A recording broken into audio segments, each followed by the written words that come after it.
I've always had an interest in good design and sustainable design. So I've been very lucky in my career. I've kind of focused on that area. And also the ability to be able to use new tools and technologies. I've not been afraid of doing that, of trying things out, doing things differently all the way through. In the UK, I think we replace our building stock at about a rate of 2 to 3% every year. So it's not great. The vast majority of our building stock is extant. So how do we actually future-proof it? How do we make it hit net zero? So actually the retrofit element is fantastically important to us helping reduce our impact on the planet. Our own initiative is to actually try to make Earls Court the home for clean and climate tech here within London in particular, and to be part of a network of innovation districts across the UK. You don't need to reinvent the wheel every single time. Work with those who are already doing and actually integrate with them. Welcome to Accelerating to a Better Future, a podcast where we explore the journeys of founders from the undaunted Better Futures Retrofit Accelerator by Imperial College London. I am Lydia Chen, a banker turned entrepreneur, blending finance and passion. I'm on my own startup journey in carbon finance to scale carbon removal, and I share impactful stories of founders and entrepreneurs through my content creation. It's an honor to be your host for this podcast. Today, we have Peter Runacres, the head of Urban Futures, Earls Court development company. Welcome, Peter, to the show. Thank you very much. Pleasure to be here. Yeah, if you can just tell us a little bit, just in a short sentence, what's your role in as a head of Urban Futures in the Earls Court? My role at Earls Court as head of Urban Futures is quite an amazing role, really, in that it covers everything from sustainability, the design of the built environment, the delivery of the commercial space, but most importantly, it is the focus on making sure that this amazing development is future-proofed for the generations to come that will use and interact with it. So it's quite a challenging role, but it's fraught with some risks, but it's also really, really exciting. It's a fantastic opportunity. Yeah, challenges always come with rewards. They do. They do. So let's learn a lot more about your journey, from your climate journey or sustainability journey. We have this true, truth, and a lie question. The first one is a statement. I still think that Brundtland's definition of sustainability holds true, if you know what that is. The focus on embodied carbon hasn't been good enough until date. Everybody's been focused on operational carbon. And the fact that, and technology, technological advances in our ability to deliver the built environment are always going to be sustainable. There's one that's not true, in my humble opinion. The third one is a lie? It is, it's in not my view. Necessarily, right? No. Because just because you can doesn't mean you should. So there are lots of things and technologies that have helped improve the built environment in its delivery, such as parametric modeling, but all tools can be used for good and for bad. And sometimes I think that they have been used to actually increase the amount of embodied carbon, the amount of materials that we use in the built environment, not reduce them. And considering that embodied carbon is our net present issue, not operational carbon, I think that's going to be a big factor for the built environment going forward. We had a little bit of chat before this. Yep. I would love to know more about your journey as an architect. When you were 8, you said that you wanted to be an architect. Yep. So I wasn't, it's a bit weird this, I wasn't a very healthy child when I was very young. So I spent a lot of time in libraries, in a local library in particular, looking at oversized books. And I was always, an uncle of mine had got me interested in sketching and art. So I used to go and sit and look at the oversized book section. And there was a book by an architect called Frank Lloyd Wright called A Testament. And In it, he had all of these amazing drawings of astonishing buildings that he quite often set in the future that had helicopters flying them around them. He designed a mile-high skyscraper, all sorts of things like that. And for a young boy, that was really quite exciting. And I thought, I'd want to be an architect one day. So I kind of set my career path fairly early on. I've always had an interest in good design and sustainable design. So I've been very lucky in my career. I've kind of focused on that area. And also the ability to be able to use new tools and technologies. I've not been afraid of doing that, of trying things out, doing things differently all the way through. So I've gone through a kind of like a relatively standard career as an architect, but really focusing on sustainable design. I worked on a couple of projects that enabled me to use new technologies in a very fascinating way. And because of that, I was asked to join a developer who had Google as their one of their clients. And so I got to work on Google's headquarters, and then working with them really opened up my eyes to an even bigger range of opportunities. So it's been quite a journey, actually. Yeah, I feel quite privileged. Know that since 2022, you're leading the charge on the landscaping master plan at Earth Core Development Co. with the ambitious goal of going beyond net zero. What's driving this ambition, and what challenges are you facing along the way? What drives it is the vision, the history of the place. The vision is to bring the wonder back to Earl's Court. And how do you go about doing that? And how do you drive that through? And it's because I greatly admire the work that was done by Rob and Rebecca and a bunch of the team at Earl's Court before I arrived, because they spent a lot of time talking and consulting and working with the local communities and understanding what people really wanted for the development before they even started to put pen to paper. That is quite an unusual thing to do. Normally, there's a lot of conversations about, what are you going to put on the site? What are you going to put on the scheme? Where will it go? And then you only interact with people once you've got the ideas about a development. They came at it from the other way around to actually find out what people want. So, in a post-pandemic environment, there was a big focus on access to good outdoor environment. There was a big focus on jobs, not for the current generation, but for future generations. A lot of the communities that we've talked to in and around the site, they're worried, quite rightly, about their children and their children's children. Yeah. How can they make sure that they can stay and live and work in that area? And then another area related to that is residential homes for Londoners of all age groups, all abilities, all price points. How do you make sure that we create a piece of London that meets those needs? Those were the drivers. But also underpinning that was a desire to go beyond net zero. We knew we needed to be climate resilient. We knew we had to meet the net zero challenge. So how do you actually go about doing that? Yeah, that's amazing. I imagine creating a blueprint for such a great projects that fit for now and also for the future must be very exciting. You mentioned a little bit about you engaging with early stage startups who's in this, especially in the Better Future Retrofit Accelerator. How's the experience so far? It's great. I wish I could do more. We have a 44-acre site. It's I call it the scorched earth site because there's very little on it. It's been denuded and it's been a blank site, a blank canvas for a long time. So the opportunities to trial and test new technologies, particularly focusing on clean and climate tech, is fantastic.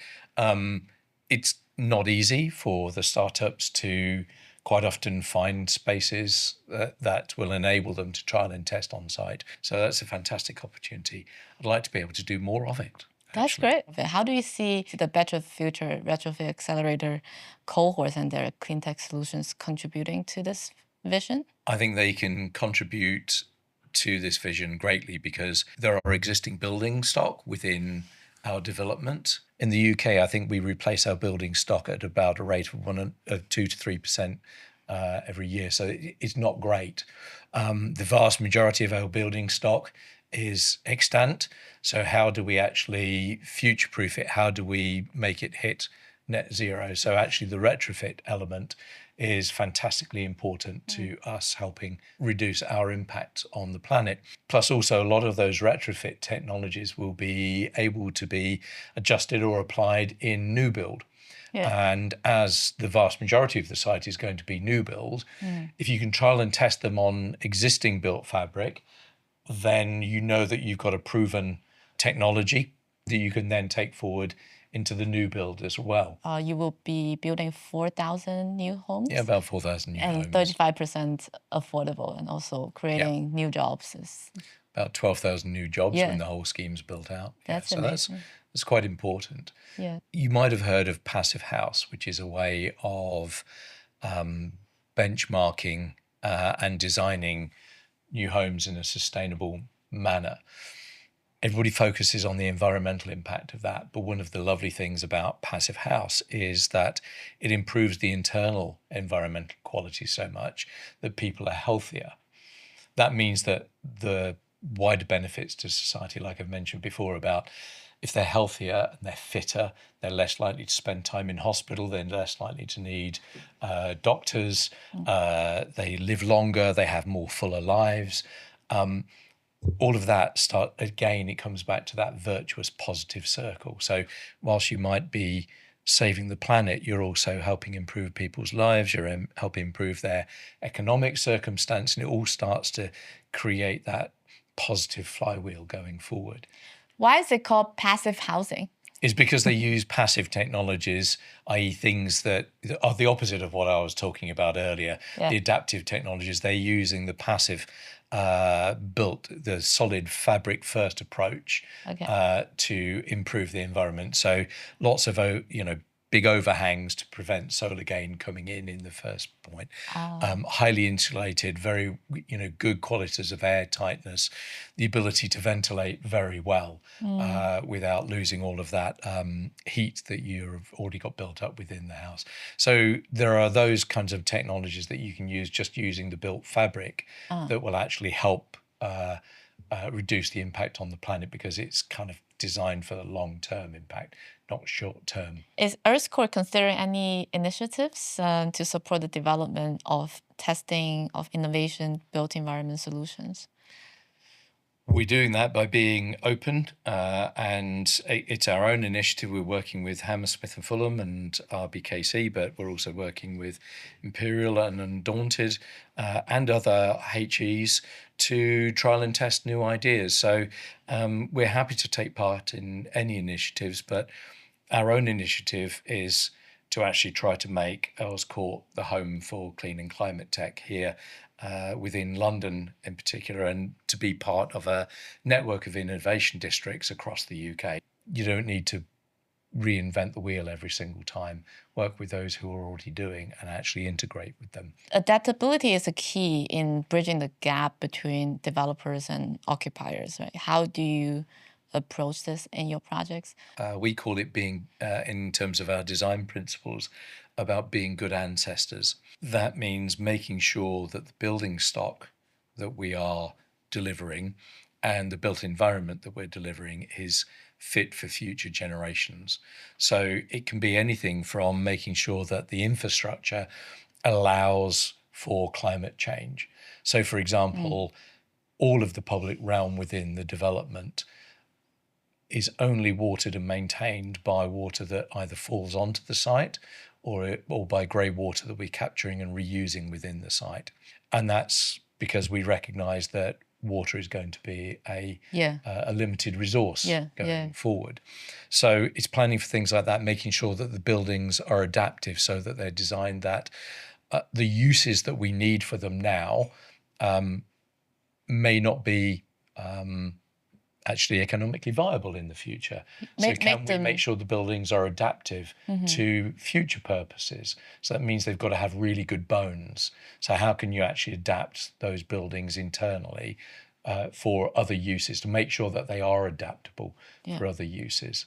And they're also climate resilient. And that they're climate resilient from day one, so that you plan for the climate change that we know that is going to come. I've read that you have got big plans, including the UK's first large-scale zero-carbon energy sharing network. Correct. And how would this benefit to the local community, especially in terms of cost-effective heat networks?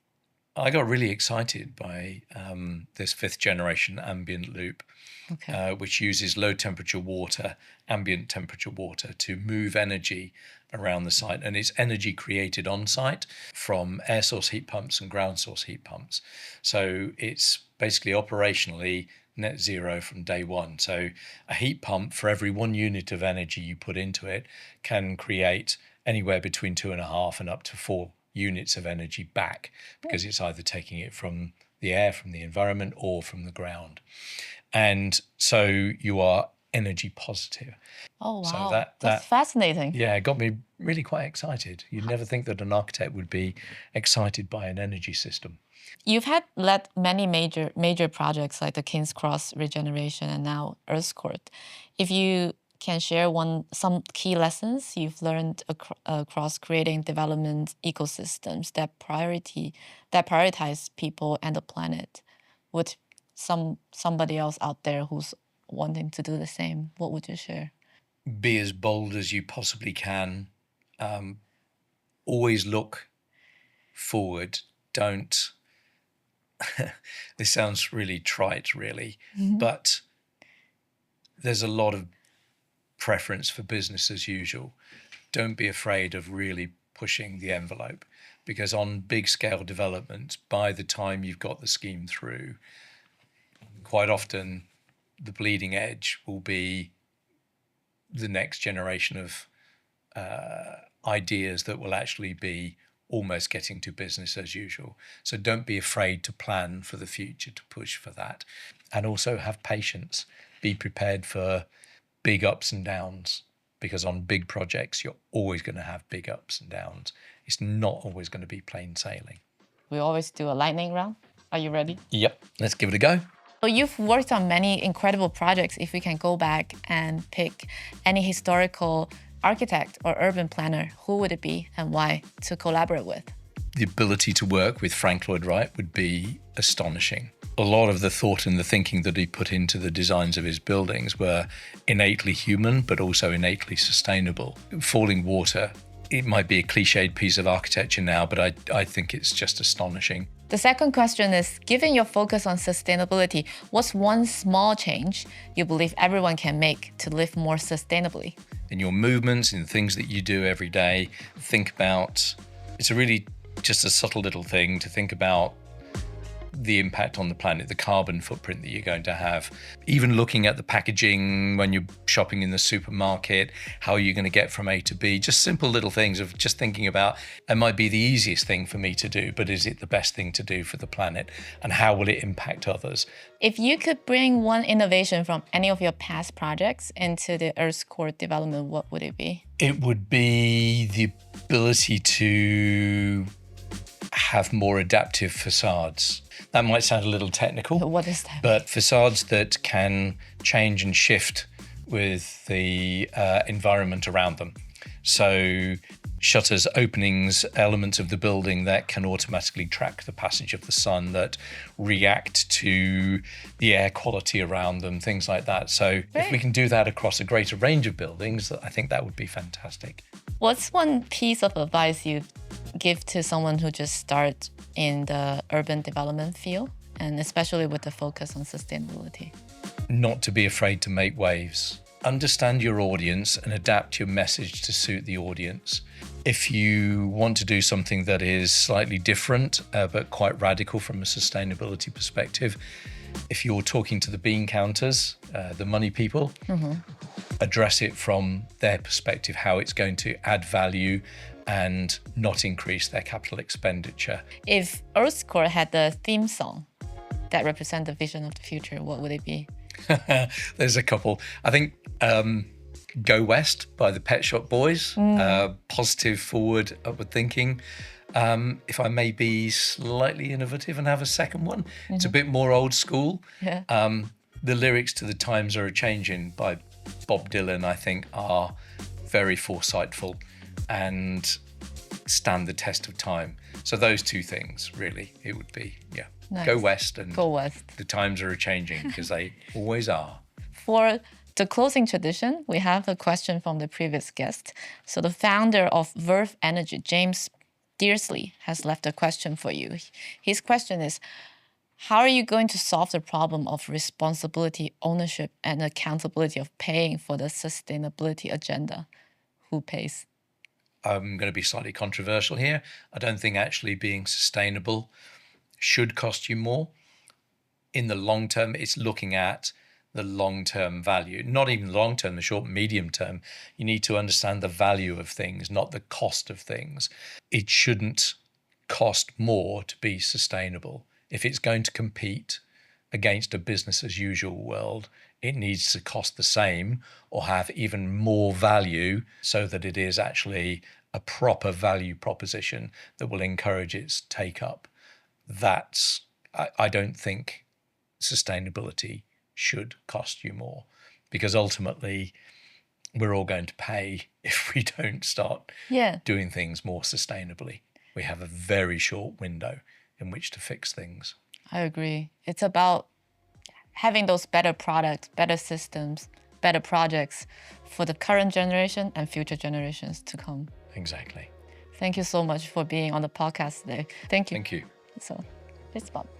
To our listeners, thank you for joining us today. We're signing off from Imperial College London's Hub of Innovators at Scale Space, and we appreciate you tuning in.